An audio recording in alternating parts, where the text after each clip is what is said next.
आहा केडे सुंदरिया झोलटा आज्ञा थरे निश्चित मो भलिया बनै चाखिबे हैला। सबुदिन माछ झोल खाई बोर हैला परे मु आज एमिति भाबरे रोही माछ को ट्राई करिछि। सेति पय प्रथमे मु एठी 500 ग्राम रो रोही माछ को भलो की धोई नैछि।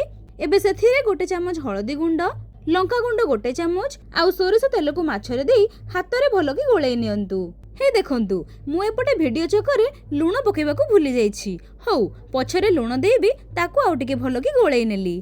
देखुचंती तो माछ पीस सब केमिति हळदी आउ तेल माखी कढ़ा को जीवा पय रेडी हेई गलेनी। हौ सेमानकु एबे आमे टिके रेस्ट दबा। आउ माछ पीस सब मैरिनेट हवा भितरे मु किछि रेडी करिछि तरकारीटी बनेबा पई। आउ जहा पई मु नेछि एठी 2 चामच धोळा सरिष सह गोटे चामच कोळा सरिष आउ मध्य नेछि गोटे गिना फ्रेश दही। बेसी खटा दही यूज करिवेनी। परे 6 रु 7 कोला रसुण सह 2-3टी कंचा लंका को टिके चिरा लगेई नेछि। अल्प किछि भृसुंगा पत्र, गोटे सुखिला लंका आउ चुन चुन कटा पियाज को रेडी करिछि। एबे आमे गोटे ग्राइंडर बाटी नबा आउ सेथिरे दबा बतुरै रखिथिबा सरिष को आउ तापरे दबा रसुण रो कोला को आउ राग अनुजाई लंका को देला परे आउ दबा सेथिरे अल्प टिके लुण आउ लुण दबा द्वारा बेसर पेस्ट आउ पिता लागिबनी। एबे अल्प अल्प पानी देई से सब को पूरा चिकन करी बाटी आनिबा। आउ ए माछ रेसिपीटी बनेबा पई सबुठु इंपोर्टेंट हैला ए बेसर पेस्ट आउ दही। एबे दरकार मुताबिक दही को गोटे पात्र को ढाली नै सेथिरे दबा बेसर पेस्ट को।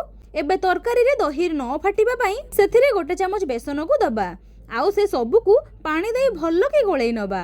आउ ताकू गोटे पानिया कंसिस्टेंसी रे बनै सेथिरे दबा हाफ चामच रो हळदी गुंड आउ गोटे चामच लंका गुंड। एहा द्वारा एथिरे भलो कलर आसीबा संगे संगे टेस्ट भी बैलेंस हे जिवो। जेहेतु मु ए रेसिपीटी को कंचा माछ रे बनेबी सेति पई डायरेक्ट चुली रे कढ़ा थोई देबी आउ सेथिरे देबी सोरिष तेल आउ ता सह फुटण को देई फुटेइला परे सेथिरे दबा चुनमुन कटा पियाज को आमे पूरा एठी लाल करी भाजी नबा आउ शेषरे भृसुंगा पत्र को देई आउ टिके एपट सेपट कला परे गोळे रखिथिबा मसला पेस्ट आउ दहीर मिश्रण को सेथिरे उजाडी दबा। आउ हां दही दबा टाइम रे फ्लेम को लो रखिबे आउ ताकू कंटीन्यूअसली गोळेई चलिबे। आउ एटा फुटी गला परे एबे आवश्यक अनुसार पानी दबा। कंचा माछर रेसिपीटी बनेबा जेहेतु आमे टिके अधिक परिमाण रो पानी दबा। परे गोटे चामच धनिया पाउडर, गोटे चामच जीरा पाउडर को देई फुटेइला परे माछ सब को गोटे गोटे करी सेथिरे दबा। एबे आमे ताकू कवर करी माछ को सिझेया पई छाडिबा। आउ देखंतु 15-20 मिनिट परे झोल पूरा मोरी तरकारी पूरा रेडी हे जाईछि। शेषरे कंचा लंका आउ धनिया पत्र को ऊपर देई रेडी करि दबा आजिरो स्पेशल दही माछरो ए खास बहलिया झोलटी। आउ सीरियसली सांग माने यार टेस्ट आज मोर फेवरेट लिस्ट रे ऐड हे गला। आउ गरम गरम भात संगे यार कॉम्बिनेशन टा तो पूरा जमी गला। एथिरे माछ को मैरिनेट करी रखिथिबारु तार फ्लेवर भी बहुत बढ़िया आछी।